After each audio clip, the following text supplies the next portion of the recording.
Salut tout le monde, bienvenue dans l'épisode numéro 9 de Learning Pédagogie. Salut Romain, comment ça va? Salut, bonjour à tous. Écoute, en forme comme d'habitude. Et Parfait, toi? très bien, très bien. Très bien. Alors aujourd'hui on va parler de l'autonomie et de la responsabilisation des élèves.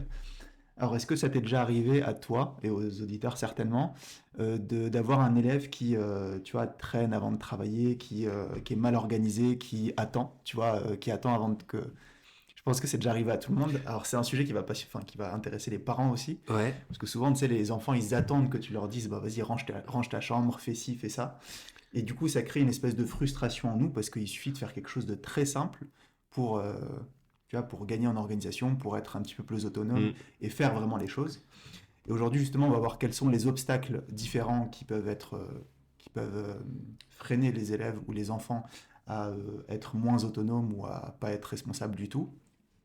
Et à partir de là, on va voir quelles sont les stratégies qu'on peut appliquer nous-mêmes en tant que parents, en tant que prof, en tant que coach, pour maximiser justement l'autonomie de nos élèves, pour les rendre un peu plus autonomes, pour les rendre un peu plus responsables, et faire en sorte qu'ils se bougent vraiment. ouais, Ça te va comme sujet? ouais, très bien, très bien. Alors moi, écoute, dans le tout ce qui est autonomie et responsabilité dans mon boulot, je le remarque, tu sais, au début de la séance. Il y a ceux qui, par exemple, vont attendre que je leur dise de venir. Alors c'est par politesse, hein, pour le cours d'avant, mais des fois, tu sais, le cours est fini depuis 2 3 minutes, ça se voit bien que c'est bien fini, tu vois. Et ils vont quand même rester assis. Alors beaucoup les enfants, tu sais. En plus avec les téléphones en ce moment, c'est un peu la mode. Et donc pas du tout tu vois, je pourrais les laisser encore 5 minutes tranquille. Ils vont pas prendre par eux-mêmes la décision de venir sur le Ouais. terrain. Donc ça, c'est la première étape. La deuxième étape, c'est nous, on commence toujours par un échauffement. Et donc on a mis en une sorte d'échauffement type à faire. Et donc pareil, t'as même pas besoin de leur expliquer. Ils arrivent, ils posent leurs affaires, ils commencent leur échauffement. Et puis t'en as toujours, ça traîne les pieds, ça me regarde au lieu de le faire. Ou alors carrément ça oublie, tu vois, de le faire. Mm. Donc là, c'est plus problématique et donc ça commence mal en fait, hein, la séance. Et voilà. Donc il faut réussir à leur rendre ça plus automatique. Hein. Nous, on a beaucoup d'automatisme au tennis, dans la façon de jouer, la façon d'être et tout.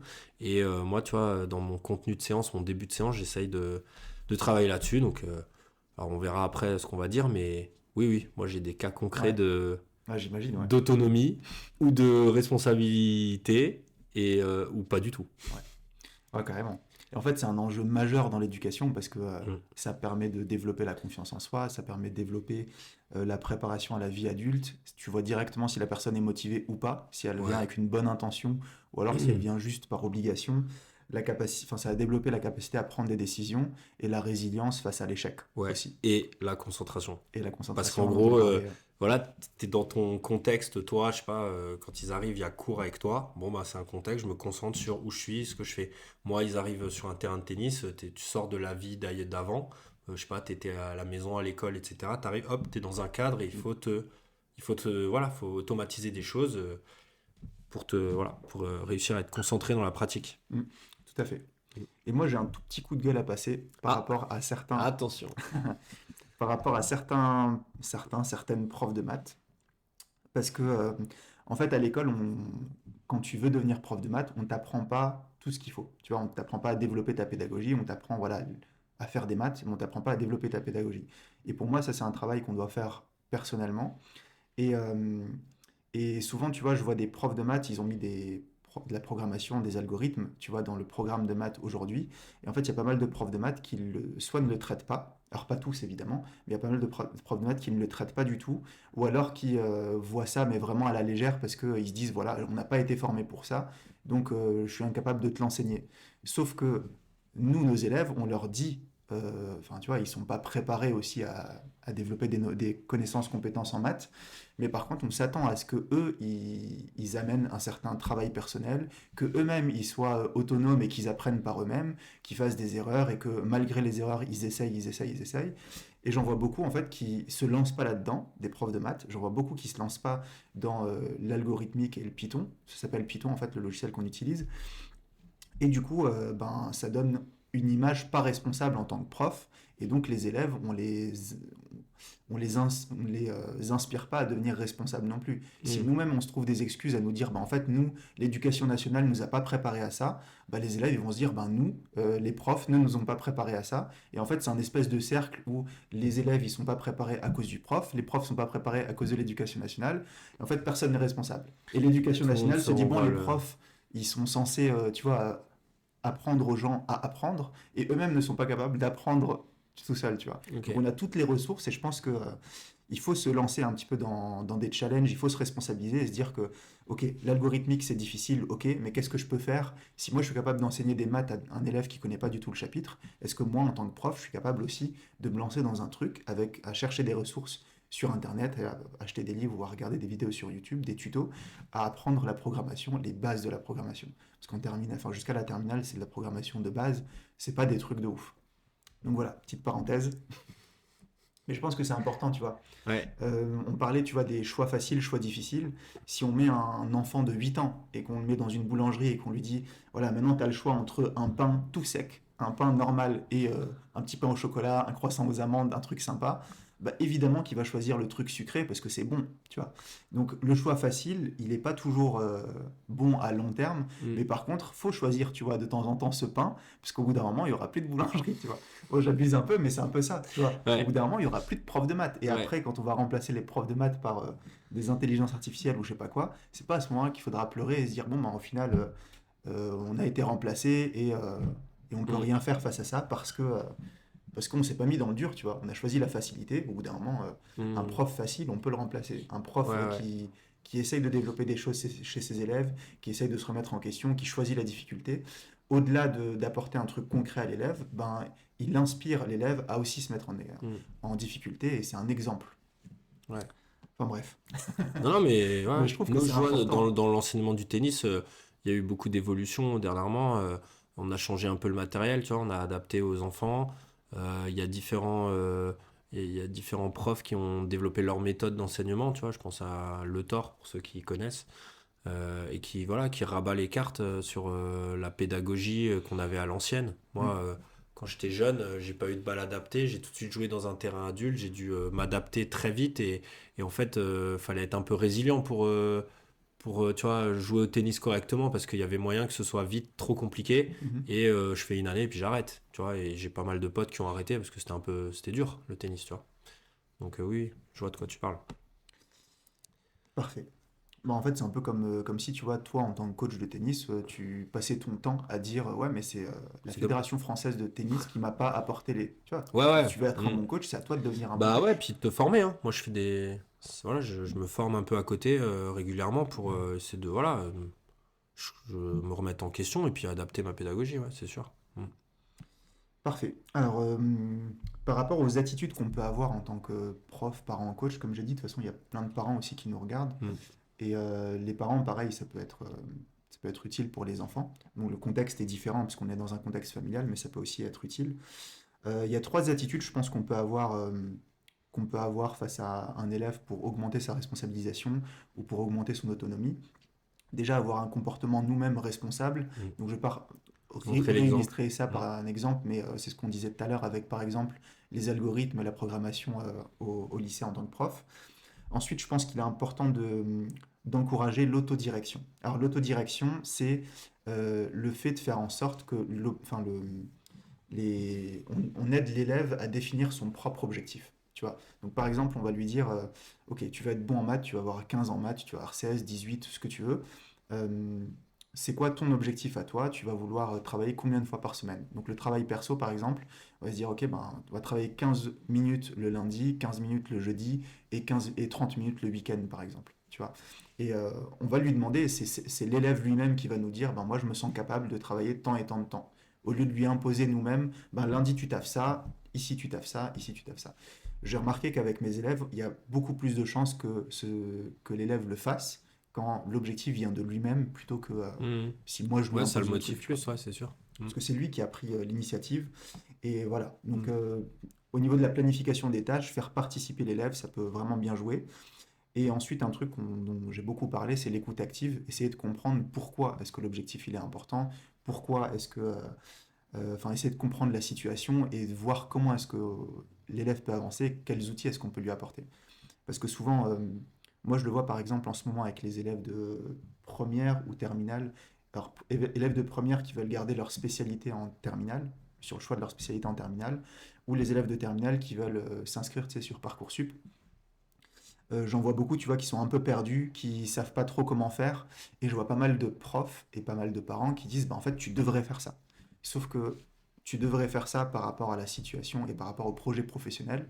Ça, des fois, ça colle pas du tout, tu Mm. vois. Il y en a qui veulent absolument prendre les maths alors qu'ils vont faire du droit, pas utile. Il y en a qui veulent absolument prendre la spécialité maths alors que on va faire une école de commerce, mais une école de commerce sans la prépa. Et donc là, pas forcément utile. Enfin, Mm. l'option maths complémentaire est largement suffisante. Enfin voilà, adapter en fait ce qu'il faut, ce dont l'élève a besoin en fonction du projet et pas l'inverse. Pas obliger l'élève à faire des maths et de la physique parce que c'est important, ça ouvre toutes les portes. Mm. Faire des maths et de la physique, ça ouvre pas les portes à quelqu'un qui veut faire du droit ou quelqu'un qui veut faire une fac de philo ou je sais pas quoi, tu vois. Mm. Ouais. Enfin voilà. Donc important, les trois attitudes à avoir. Donc attitude responsable, donc montrer l'exemple. Ensuite, encourager l'autodirection, faire en sorte que ce soit l'élève qui prenne les décisions, qui planifie les tâches. Et troisième chose, ben, une certaine écoute active, mais ça on en parle depuis Mm. très longtemps. Donc c'est essayer de comprendre un peu le pourquoi, essayer de comprendre le fin fond de la situation. Mm. Parfait. On passe aux techniques, aux stratégies. Mm. Alors qu'est-ce que tu as comme stratégie pour rendre un élève plus autonome, toi? Alors, c'est voilà, ça passe par des règles, tu vois. Il y a Mhm. des règles à imposer, je pense, pour que la personne se sente concernée et qu'ensuite elle reproduise. Je parlais de l'échauffement, tu vois. Bah nous, voilà, la règle c'est, t'arrives, tu t'échauffes. Alors c'est vague comme expression, mais ils savent ce qu'ils doivent faire. Et donc t'observes. Et puis quand il y en a un qui n'est plus qui fait pas le truc, ben, tu le reprends et il doit le refaire. Et veiller à ce que ce soit bien fait et surtout par tout le monde. Pas genre il y en a un qui arrive et qui le fait pas. Alors après, moi ça m'arrive, il y en a, ils arrivent avec 10-15 minutes de retard. Et donc comme je veux enchaîner et je veux parler à tout le monde et qu'on enchaîne sur une situation, ben je vais peut-être le faire venir. D'abord expliquer, puis après veiller à ce qu'il fasse. Il le fera peut-être pas en entier cette fois-ci là parce qu'il est en retard, voilà, ça arrive. Mais pour ceux qui sont à l'heure, voilà, c'est surtout chez les jeunes, on fait très attention à ça. Après, les adultes, moi j'estime qu'ils sont un peu plus autonomes que les jeunes. Et donc, voilà, rappelez juste de temps en temps la prévention, quoi. Genre, bah là, les gars, il fait froid. Donc, Mhm. jouer tout de suite sans vous échauffer à 10 000 à l'heure, ben, un de ces quatre, vous allez vous faire mal, en fait. Il y a risque de blessure. Donc, c'est mieux de voilà, s'échauffer et puis d'y aller progressivement, de pas taper tout de suite comme un bourrin et de courir, faire des sprints, etc. Donc voilà, c'est un peu de prévention, je dirais, tu vois. Ok, Et puis voilà, de rappeler les règles et le cadre. Mm. ok. Alors moi j'ai deux petites astuces pour les parents, parce que Mm. je sais qu'il y a des parents qui nous regardent. La première c'est faire les choses de façon progressive. Alors on entend souvent, enfin moi je l'ai déjà entendu plein de fois quand j'étais petit, c'est range ta chambre. C'est le premier truc qu'on entend tout le temps, tu sais. Ouais, Donc range ta chambre, ça peut... En fait l'objectif est trop gros de ranger sa ouais. chambre. Et en fait si tu décomposes le truc et que tu fais ça de façon progressive, par exemple range juste les chaussettes, Mm. euh, et faire en sorte que là, pendant une semaine, il n'y a pas une seule chaussette qui traîne. Et on est intransigeant sur les chaussettes. Et en fait, nous, d'un point de vue parent ou prof, on travaille de façon progressive, ou pas, enfin parent, on travaille de façon progressive, on traite une tâche à la fois, et la tâche, elle n'est pas trop compliquée. Ranger tes chaussettes, ça va. Mm. Tu vois, ranger ta Mm. chambre dans la globalité. Il y a trop de trucs dans la chambre. Oui, Il y a oui. les chaussettes, il y a le jean, il y Mm. a les Les affaires de jouets, sport, la serviette, trop de trucs, tu vois. ouais. Il y a faire ton lit, il y a trop de choses. Et donc, le fait de juste faire un truc à la fois, de se concentrer sur une tâche à la fois, ben, pour nous, ça va être plus efficace, Mm. parce on a plus de chances d'améliorer son autonomie. Et pour l'enfant, ça va être aussi plus efficace, parce qu'il va se concentrer sur une seule chose, et une chose qui est en vrai simple, tu vois. Mm. Et une fois qu'il s'est concentré sur ses chaussettes et que c'est fini, ben là, on peut ajouter autre chose, genre range tes slips, fais ton lit, tu vois. Ou ton oreiller, il faut qu'il soit à sa place avant de faire ton lit dans sa globalité. Donc en théorie, c'est magnifique, tu vois, parce que ça marche, c'est sûr, à 100%. Maintenant, en pratique, il faut essayer de le faire. Et enfin, je sais que ça marche parce que je l'essaye Mm. beaucoup avec mes élèves. Mm. Mais je sais que ça fonctionne, mais c'est un truc, tant qu'on ne le fait pas, on ne peut pas savoir si ça fonctionne. Ouais. Donc je pense que c'est un truc pas mal. Et ensuite, donner des tâches responsabilisantes à l'enfant. Donc, par exemple, je sais pas, après le repas, s'il y a de la vaisselle à faire, pourquoi pas faire la vaisselle ou vider, enfin, tu vois, ou ranger la vaisselle. Mm. S'il y a un lave-vaisselle, ben, c'est remplir le lave-vaisselle ou vider le lave-vaisselle. Mais des trucs qui sont, enfin, qui demandent un petit peu d'effort, qui sont pas énormes, tu vois. On ne demande pas des trucs de malade, mais genre Ouais. juste ranger ou vider le lave-vaisselle, c'est pas un truc de ouf. Mm. Mais c'est une petite tâche responsabilisante qui rend actif dans la démarche, tu vois. Ouais. Je vois beaucoup de parents qui font à manger en entier, qui font la vaisselle en entier, qui préparent la table en entier, ou genre, je sais pas, mais les couverts. C'est un Mm. tout petit Mm. truc, ça demande Mm. pas énormément Mm. d'efforts. Mais par contre, euh, mais par contre, il n'y a pas le choix. Et la semaine dernière, je sais plus si c'était la semaine dernière ou il y a 2 semaines, où j'avais donné la technique, tu sais, t'as deux choix. Mm. Si ça fonctionne pas et que tu dis mets les couverts et qu'il a pas envie, en fait, tu présentes que deux choix. Par exemple, ce soir, tu mets soit les couverts, soit tu ranges la vaisselle. Tu vois. Ouais. Et tu mets deux trucs limite abusés. Il y en a un peu trop dur et un très Ouais, facile. ouais. Et en fait, là, le choix est vite fait, tu vois. Ouais, je Et le donc, fais en stage à ouais, midi quand on fait à manger avec les jeunes. C'est soit tu nettoies la table, ouais, soit tu fais la vaisselle. En c'est gros, ça. tu mets dans le lave-vaisselle et il n'y a pas de soit tu fais rien. C'est ça. Ça marche pas mal, je Mais dois oui, parce l'avouer. qu'en fait, tu n'as que deux choix. Enfin, Ouais, c'est ça. tu présentes que deux trucs. Il n'y a Mm. pas le choix ne rien faire. Et tant que tu proposes pas le choix ne rien faire, ils vont pas choisir ne Ouais, rien faire. Tu vois. ouais. Et ça, c'est un peu des neurosciences. Et je l'ai vu avec un mec qui s'appelle Romain Bouvet, que je suis pas mal en ce moment. Et en fait, on le voit dans le neuromarketing. Par exemple, quand tu t'inscris sur TikTok, il te propose deux choix. Choisir des publicités ciblées ou alors choisir des publicités générales. Publicité ciblée, c'est en fonction des cookies, tu sais, quand tu cliques Mm. sur accepter les cookies. Donc, publicité ciblée, c'est en fonction de ta personnalité, ce que tu as regardé, tes centres d'intérêt. Les publicités générales, c'est en fonction de tout. Enfin, tu vois, c'est un truc sans filtre. Et du coup, comme tu as le choix, bah, quitte Mm. à avoir des pubs, autant avoir les pubs ciblées, tu vois. Ouais, Et en fait, ça permet t'as de l'impression d'avoir suivre, le quoi. choix, mais t'as Ouais. pas le choix. Tu vas quand même te taper des pubs, tu vois. Oui, je vois, ouais. Ouais. Ouais. Alors, ensuite, j'ai quoi? J'ai le plan de travail individuel. Le plan de travail individuel, ça c'est surtout pour les... Bon, ça peut être pour les parents aussi, mais surtout pour les coachs ou profs. C'est d'imposer une certaine discipline. Donc si on veut que les élèves ou les enfants, ou peu importe les athlètes, gagnent en autonomie, on doit leur imposer une certaine discipline. Nous, on nous l'a imposé quand on était petit. Mm. On était très dur avec nous, on avait un cadre, il fallait surtout pas sortir du cadre. Aujourd'hui, quand tu présentes un choix, c'est pas possible, tu vois. Quand tu proposes, je sais pas, à un gamin de 5 ans, est-ce que tu veux manger le plat ou passer au dessert? Mm. Tu vois, Mm. le Mm. choix est vite fait pour le Ouais, gamin. ouais, ouais. Maintenant, si c'est soit légumes, soit, je sais pas, des pâtes par exemple, là c'est le plat, ça reste le plat. Et, mais en tout cas, il faut imposer une certaine discipline parce Mm. qu'ils n'ont pas forcément la maturité, ils n'ont pas forcément enfin, la bonne conscience, tu vois, de choisir ce qui est bien pour eux. Et donc, ils ne voient pas le truc à long terme, ils voient le truc à court terme, là, dans l'immédiat, Mm. qu'est-ce qui est bon pour Mm. moi. Netflix, devoir, ben Netflix, tu vois. Maintenant, devoir de maths, devoir d'histoire, ça dépend quelle matière tu préfères. Mais tu vois, quand tu proposes Oui, deux oui, choix comme ça, c'est plus facile. oui. Ouais. Ensuite, je sais que je travaille beaucoup sur le discours avec mes élèves. Euh, J'abuse un peu avec eux, je leur dis, voilà, il y a 99% des gens qui savent faire, et il y a 1% des gens qui font vraiment. Tu vois. Et si tu veux faire partie des gens qui savent faire, c'est les gens qui commentent, qui critiquent, tout ce que tu veux. Et après, il y a les gens qui font vraiment. Donc c'est très facile, je sais pas, pour regarder, si on regarde notre podcast et qu'on regarde notre truc, on aura 15 milliards de critiques Mm. sur nous, sur notre façon de nous poser, sur notre voix, sur le dynamisme, tu vois, qu'il y a dans... Mais par contre, si tu le fais et que tu es de l'autre côté de la caméra, c'est pas du tout pareil. Ça te demande un travail supplémentaire, ça te demande pas mal de choses. Et donc, les élèves, c'est pareil, tu vois. Quand tu veux évoluer en maths, par exemple, et que tu veux progresser, bah, soit tu fais comme tout le monde et tu fais rien, parce que t'attends, t'es passif en cours, t'écoutes pas trop, t'essayes de faire les devoirs un petit peu comme tout le monde, mais tu te mets pas forcément en difficulté. Ou alors tu fais partie de ceux qui sont vraiment actifs, de ceux qui font vraiment. Et ces personnes-là, elles ont plus de probabilité de réussir. Pourquoi? Parce qu'elles se confrontent à des obstacles, elles se confrontent à des difficultés pendant l'entraînement et à l'examen, ça va être beaucoup plus facile. Mm. Ouais. Donc ça, super important et je leur mets vraiment cette image, tu vois, des 99% des gens qui savent faire, tout le monde sait faire. Moi, je sais jouer contre Michael Jordan au basket, mais en vrai, enfin dans ma tête, mais dans la vraie vie, un peu compliqué. Mais par contre, le fait de faire, c'est complètement différent. Ouais.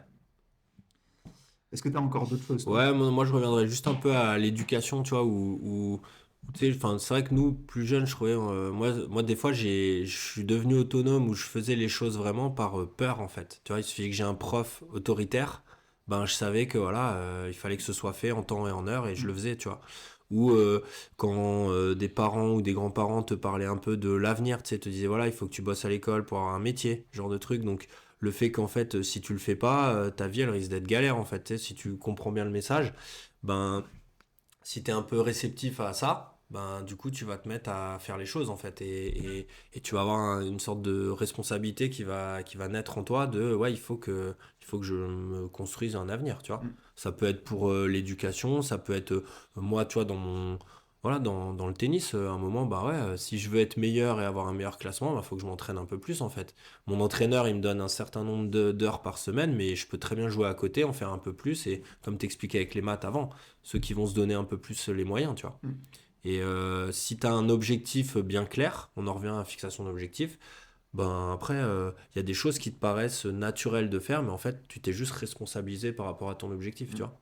Et quand tu arrives à ce niveau-là, c'est cool, en fait, pour toi-même, mais pour tes élèves aussi. Et moi, il y en a, tu vois, j'en vois en ce moment qui ont des très bons résultats, ben en fait, ouais, mais ça joue en dehors de mes cours, par exemple, tu vois. Et ceux qui viennent juste au cours faire leurs cours, ben ouais, il n'y a pas les mêmes résultats parce que ça manque un peu de pratique, ça manque Mm. un peu de rigueur, voilà, d'autonomie. C'est pas à moi de leur dire d'aller réserver un terrain pour jouer le dimanche entre eux. Moi, mon prof, il me l'a jamais dit quand j'étais jeune, c'était moi qui le faisais avec mes potes, donc ça venait de moi. Et donc j'étais autonome de ce point de vue-là. C'est pas mes parents qui disaient, hey, tu t'es entraîné cette semaine un peu plus. Ils m'ont jamais dit ça, Ouais, mes ouais, parents, ouais. tu vois. J'ai jamais eu besoin de leur avis ou de leur qui me grondent par rapport à ça, quoi. Mm. Tu vois. Mm. Totalement. Et pour rebondir à ce que tu disais, il y a un truc assez important que les parents, les profs ou les coachs Mm. doivent savoir, c'est que, en fait, souvent, quand on dit quelque chose à un enfant, quand on dit quelque chose à un étudiant, euh, même s'il ne l'applique pas tout de suite, des fois, on l'a assimilé, Mm. mais on attend, enfin, l'enfant, au moment où il va avoir ce déclic ou cette maturité et qu'il va vraiment se mettre à faire les choses, en fait, il va se souvenir des Ouais, trucs qu'on leur a rabâchés, tu grave. vois. Moi, mes parents, ils m'ont souvent dit, travaille avec les meilleurs, tu vois. Quand j'allais au karaté, travaille avec les meilleurs. Ouais. Et donc aujourd'hui, c'est un truc que je fais automatiquement parce qu'on me l'a répété pendant des années et des années. Mm. Sauf qu'à l'époque, je le faisais pas forcément. Moi, à l'époque, quand j'avais 12 ans et que j'allais au karaté, je voulais juste faire le con, tu vois. Ouais, J'étais ouais, là, je voulais me dépenser, lâcher mon énergie, ouais, tu vois, mais c'est tout. ouais. Et je pense que ça vient de. Il y a un moment, t'as un échec, tu vois. Ouais, Genre, moi, c'est con, mais plus jeune, on me disait tout le temps, hey, il faut boire de l'eau, tu vois. Tu fais du ouais, sport, bois. Je buvais pas, parce que j'en ressentais pas le besoin, je comprenais même pas à quoi ça servait, en ouais, fait, tu ouais, vois. Et puis un jour, blessure, tu vois. Blessure, blessure. Puis un jour, un professionnel, un médecin, me dit, mais est-ce que vous buvez assez? Parce que ça, c'est le genre de blessure qu'on a quand. Et je fais, ben non, en fait, ouais, je me rends compte que je bois pas. Et donc là, hop, autonomie, ben responsabilité. mm, Mec, en fait, tu te blesses parce que tu bois pas assez. Donc si tu veux arrêter de te blesser, bois. ouais, Et donc carrément. maintenant, je fais gaffe à ça et les petits pépins tu sais, des petites contractures, des choses comme ça, ben ont disparu parce que je fais juste gaffe à m'hydrater un peu plus. Et en fait, je pense que c'est l'école de la vie, mais pour tout, hein, pour là, ta pratique sportive, tes études, ta vie sociale, enfin tu vois, tu passes par un accomplissement ou un échec, enfin une Mhm. réussite ou un échec, et ça te renforce ta responsabilité ou ton autonomie. Ouais. Ouais, Mm. tout à fait d'accord. Alors j'ai encore deux petites choses. Ouais. La première, c'est faire face à ses responsabilités. Donc faire face à ses responsabilités, nous en tant que prof, parents, coach, mais pareil pour les enfants, tu vois. Pas plus tard que c'était quand vendredi, j'avais un élève. En fait, je l'ai eu mercredi, puis je l'ai revu vendredi. Donc mercredi, il avait un petit devoir à faire. On l'a fait ensemble et tout. Et le jeudi, il devait le refaire seul. Donc pareil, on a mis en place l'objectif et tout. C'est lui qui a choisi combien de temps il allait bosser et tout. Et le vendredi, donc je débarque chez lui et je vois qu'il a rien fait. Donc la maman, elle me dit, ouais, il est déjà en haut, il vous attend. Et je vois que voilà, il a une feuille de brouillon, il est en train de faire son truc sur l'ordi. C'était un quick, donc c'est tu sais, les quiz en ligne là où tu dois cocher ou remplir des. Et donc là, je vois qu'il a rien, enfin ça se voit qu'il a rien fait. Parce qu'on s'est arrêté, on avait fait 17 questions, il en restait 3. Là, je suis remonté, et il en restait 3 encore, donc il n'avait pas validé le truc jusqu'au bout. Alors que le deal, c'était tu le valides, tu le refais, et nous, on le refait vendredi. Et donc arrive la discussion où je le mets face à ses échecs, face à son échec et face à ses responsabilités. Il s'est engagé à faire quelque chose et il ne l'a pas fait. Et l'élève, tu vois, il est habitué à ce qu'on lui dise, tu vois, tout est bien, ouais, mais c'est bien, tu vois. Il est habitué à ce qu'on le récompense pour rien. Et là, il m'a dit, au bout d'un moment, il m'a dit, ouais, ben, je suis une merde, je ne l'ai pas fait. Et du coup, je dis, ouais, pour l'instant. Et Mm. du coup, le mec il était mort de rire. Je dis, mais pourquoi tu rigoles? Il me dit, bah, parce que c'est la première fois qu'on me dit que je suis une merde. Je dis, bah ouais. Là, je te dis pas que t'es une merde et que c'est Mm. définitif, mais pour l'instant, ouais. Tu t'es engagé à faire quelque chose, tu l'as pas fait. Bah, qu'est-ce que tu peux faire pour.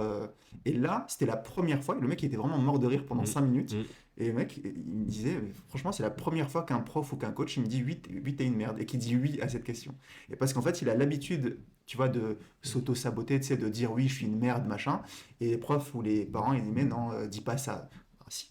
Si, tu peux dire ça. Mm. Tu peux dire ça. Tu t'es engagé à faire quelque chose, tu l'as pas fait. T'es une merde pour l'instant. Maintenant, qu'est-ce que tu peux faire pour plus être une merde? Ouais. Et on a eu cette discussion pendant 10 minutes et on a commencé à travailler là-dessus.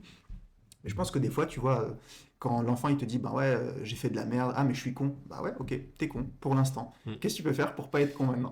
Tu vois, au lieu de leur dire, mais non, t'es pas con, et de les caresser dans le sens du poil, et de leur faire comprendre que, mais non, t'as juste un potentiel. Des fois, faut être cash, tu vois, avec les Ouais. gens et leur dire, ouais, là, t'as fait de la merde.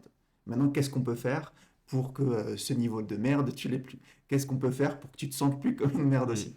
Et donc, je pense que c'est important, tu vois, de les mettre face à leurs responsabilités. Ouais, carrément. Et de ça, on découle la deuxième chose que je voulais dire, c'est récompenser les enfants ou récompenser les élèves à la hauteur de leurs efforts. Si tu fais pas d'efforts, viens pas. Tu sais, on l'a tous eu. Moi, j'ai déjà eu des 18 sur 20 ou des 20 sur 20 à des matières. Et genre, la moyenne de classe, c'était 19,5, tu vois. Mm. Et on est là tout content en mode, ouais, j'ai eu une trop bonne note. Mais en fait, la note est. Enfin, c'était un devoir à maison que tu devais faire chez toi. Tu avais le droit à Internet. C'était un truc où il fallait juste que tu recopies la correction pour avoir les points. Et à côté, tu as un truc où tu te tapais un 5 parce que tu pas bossé. Et cette note-là, tu la caches, tu vois. Donc on l'a déjà tous fait. Mm. Et je pense qu'il faut récompenser les... faut récompenser à la hauteur des efforts. Donc ça, c'est un peu difficile à quantifier parce qu'on ne le voit pas vraiment. Souvent, on le voit avec soit la moyenne de classe, soit la pire note, la meilleure note ou des trucs comme ça. Mais on peut le voir aussi par rapport à l'élève. Moi, la plupart du temps, les résultats, ils ne me les donnent pas, les élèves. À chaque fois, je leur demande, OK, est-ce que tu as bossé sur une échelle de, je sais pas, de 0 à 5 ou de 1 à 4, c'est quoi en fait tes efforts? Est-ce que tu étais plus vers 4? Est-ce que tu étais plus vers 0? Tu étais où, tu vois? Et le fait de situer ça, je sais si, ok, donc tu as fait des efforts, tu as eu 14, c'est que c'est cohérent, tu vois. Et en général, je le vois si c'est cohérent avec le niveau ou pas. Et les parents, pareil, ils connaissent leurs enfants, ils savent si c'est cohérent avec le niveau ou pas, tu vois. Et donc on arrive à voir, on arrive à le sentir. Et Ouais. ça, on parlait tout à l'heure là, des intelligences artificielles ou je sais pas quoi qui peuvent remplacer les profs. Ça, il n'y a que les humains qui peuvent le faire. Tu vois, tu peux ressentir, toi, quand tu es en coaching de tennis, tu le vois si la personne, elle fournit des efforts ou si elle est en mode tranquille. Ouais. Tu sais si elle a un très bon niveau et qu'elle est en train de glander ou si elle a un mauvais niveau ou tu vois, Oui. un niveau faible et qu'elle se donne à fond. Tu arrives à le ressentir, c'est un truc qu'on ressent et ça trompe pas, quoi. Donc je pense que c'est important de récompenser à la hauteur des efforts parce que là je vois énormément de parents et je pense que si c'est un truc que je peux amener aux parents, enfin, faut arrêter de les récompenser pour tout et n'importe quoi. J'en vois trop, tu vois, des enfants qui ont des iPhone 15 Pro, qui ont des trucs de ouf, qui ont dernier ordinateur, les dernières pompes, tout ce que tu veux, et à côté, ils bossent pas. Tu vois, il y a un truc qui est pas cohérent, Ouais. et en fait, on les prépare pas à la vie, ça les responsabilise pas du tout. Mm. Moi, j'ai un exemple, et je m'arrêterai là, j'ai un exemple de papa qui m'a beaucoup, beaucoup inspiré dans la responsabilisation et dans augmenter l'autonomie des élèves. C'est papa de Joseph. Hein. Joseph, c'était un mec que j'avais en cours. Et un jour, j'arrive devant chez lui et il était habillé en hyper bien, tu vois, costume, chemise et tout.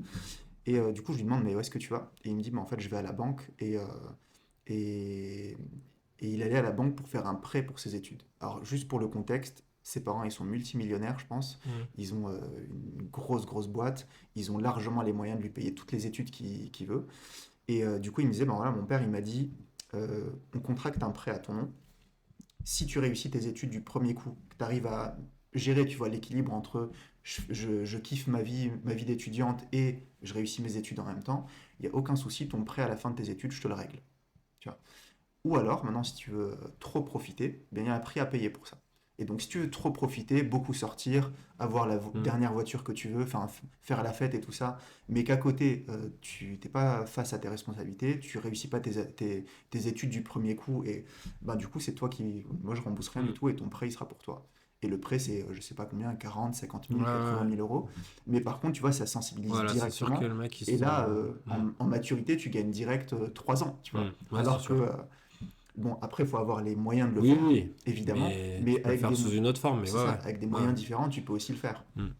Chaque enfant a un téléphone, Mm. et en général, le téléphone, il est payé par les parents. Chaque enfant a le choix entre passer le permis ou la voiture, enfin, leur acheter une voiture, prendre les transports en commun, ou, enfin, tu vois, ou faire du Mm. covoiturage, ou je sais pas Ouais, quoi. Et après, voilà, tu as différents degrés en ouais. fonction de ta richesse, entre guillemets, des moyens que tu peux apporter à tes enfants.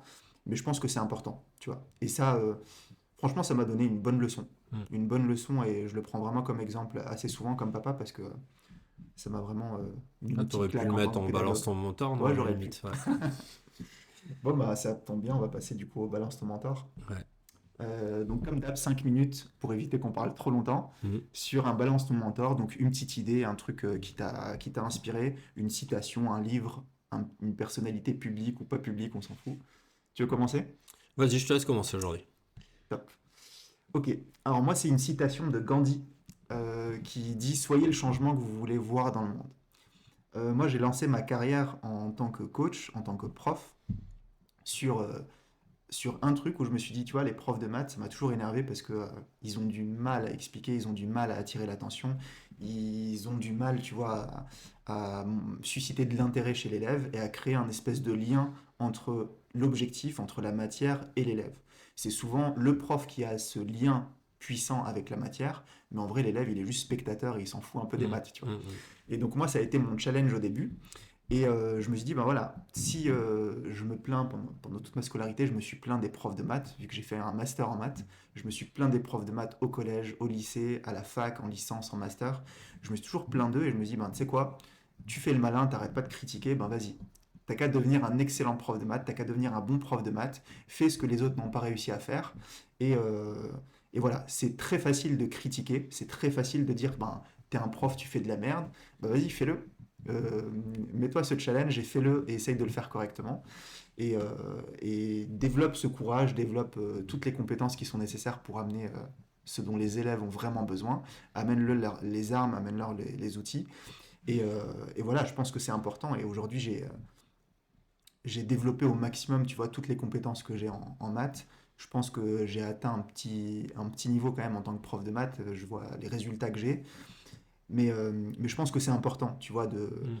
d'arrêter de passer son temps à critiquer le système, enfin tous les Ouais. trucs comme ça. Je le vois beaucoup, tu vois, à l'éducation nationale, des gens qui sont syndiqués dans ce syndicat, dans l'autre syndicat, les syndicats qui, tu vois, c'est une espèce de guerre entre les syndicats. Et ils oublient en fait la mission principale qui est ben, l'éducation, Mm. l'éducation des jeunes. En fait, votre guerre de politique, on s'en pète, tu vois. Mm. Comment est-ce que tu vas apporter quelque chose de concret aux élèves? Mm. Et moi, c'est ça ma mission principale, amener des outils, amener des armes concrètes pour les élèves, pour les faire progresser. Et c'est ça qui m'anime vraiment. Et aujourd'hui, je vois ça pour plein d'autres trucs, genre pour les parents. C'est facile de Mm. critiquer des parents. Je pense que ça t'est déjà arrivé, tu sais, d'avoir des... Enfin, moi, ça m'est déjà arrivé, tu vois, de recevoir des gens avec leur enfant à la maison. Et je me dis, putain, mais j'aurais jamais fait ça comme Mm. ça. Maintenant, Ouais. passe de l'autre côté, deviens parent et fais les choses différemment. Je pense que c'est un peu plus... Mm. Enfin, ça demande beaucoup de courage, tu vois, d'être un parent aujourd'hui, Ah d'être un oui, oui, prof, c'est d'être un sûr. coach. Mm. Mais critiquer, c'est beaucoup trop facile. Mm. Enfin, voilà. Ok. Alors moi, je parlerai un peu de l'éducation que j'ai reçue en fait dans ma famille, où en fait j'ai assez vite compris le message de voilà, il faut respecter les choses, il faut être bon à l'école, il faut te former, faut faire quelque chose dans la vie, tu vois. Faut pas être un assisté, faut pas glander, faut pas croire que ça va te tomber sur toi. En sachant que enfin, je manquais de rien hein, dans Mhm. mon éducation et dans ma jeunesse, mais je pense que mes parents et mon grand-père m'ont fait comprendre ce message assez tôt, sans me stresser non plus comme un dingue, mais du coup, j'ai vite pris conscience de ça et que voilà, il fallait faire quelque chose. Et comme en plus mon exemple à moi, c'est un peu mon père qui était euh, enfin sportif professionnel. Du coup, il me servait d'exemple et je voulais voilà, essayer de lui montrer que je pouvais être à la hauteur aussi, que je pouvais aussi réussir par moi-même. Alors moi, je suis allé dans un autre sport. Je suis pas arrivé aussi haut que lui, mais voilà, ça entretient ma motivation. Et puis voilà, je voulais juste, ça me sert voilà, je veux prouver que je peux y arriver aussi, quoi, tu vois. Et voilà, ils m'ont fait comprendre ce message-là Et je pense que voilà, j'essaye de l'appliquer dans mon quotidien, quoi. Tu vois? Voilà. Je suis très. C'est plus des mentors issus de la famille. Tu Ouais, vois? bah ça existe. Enfin, ouais. Oui, oui, mais C'est je pas pense. forcément des Après, dans personnalités chaque publiques. famille, c'est différent, mais je pense que voilà, si tu. T'as quand même. Enfin, c'est essentiel pour moi que mes parents me fassent passer un message. Mm. Ils sont là pour nous éduquer. Tu vois? Et donc, s'il n'y a pas ce côté éducation, ben, c'est un peu dommage et ça mène pas forcément aux bonnes choses. Maintenant, il y en a qui n'ont pas eu des vies de famille très palpitantes plus jeunes et qui arrivent par eux-mêmes, on en Mhm. revient à la responsabilité, à l'autonomie, voilà, à mener leur vie, quoi. Tu vois? Mm. Mm. Top. Voilà. Mais ouais, totalement d'accord. C'est pour ça que l'environnement, il est hyper important. Mm. Quand on grandit, on a plusieurs environnements. On a l'environnement à la maison, on a l'environnement à l'école, Mm. l'environnement au club de sport ou Ouais. à l'école de musique, ou l'école artistique ou au théâtre. Et c'est pour ça que c'est important. Je pense que c'est hyper important dès le plus jeune âge d'avoir plusieurs environnements différents. Il y en Mm. a, c'est école, maison. Si à la maison ça va pas et qu'à l'école tu es dans une école pourrie, Mm. enfin, tu vois, tu as flingué une grosse partie de ta vie et tu pars avec un gros handicap et ça va être hyper difficile de remonter. Maintenant, si tu as école, maison, sport, ça, tu, Mm.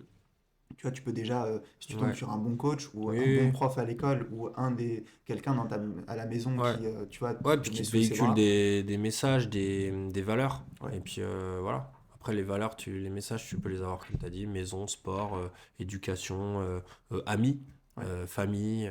Voilà, moi, ouais, les j'ai plein de fréquentations. gens qui m'entourent, qui m'ont apporté des choses, tu vois, qui m'ont fait comprendre des choses. Mm, Et donc, je suis un peu ce que je suis grâce à ces gens-là. Mm. Carrément. tout à fait. Top, parfait pour aujourd'hui. On va s'arrêter là. Semaine prochaine, on va aborder le thème de la gestion du stress. Alors, Mhm. on a déjà parlé de la gestion des émotions, mais cette fois-ci, on va parler de la gestion du stress. Toi, je pense que ce sera avant un match, pendant un tournoi ou quoi. Donc, surtout axé sport. Moi, ce sera dans gestion de stress à un moment bien précis. Ça va être pendant l'examen, après, enfin, surtout avant et pendant l'examen. Et donc, bah, rendez-vous la semaine Ouais. pro. On essaiera de le faire dans un cadre un peu particulier, vous verrez. On n'en dit pas plus. Et merci en tout cas pour votre écoute.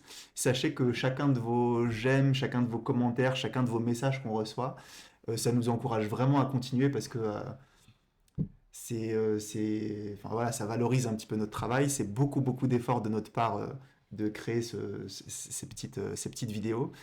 Parce que voilà, on se met en danger, on a déjà un très bon niveau dans notre taf. Et là, de recommencer un truc où on est un peu amateur, c'est assez difficile. Mais voilà, en tout cas, chacun de vos petits messages, chacun de vos likes et vos partages, ils sont extrêmement précieux pour nous, surtout pour nous donner un peu de force, de courage, quoi. Merci encore, et Merci. puis rendez-vous la semaine pro. Ciao, ciao.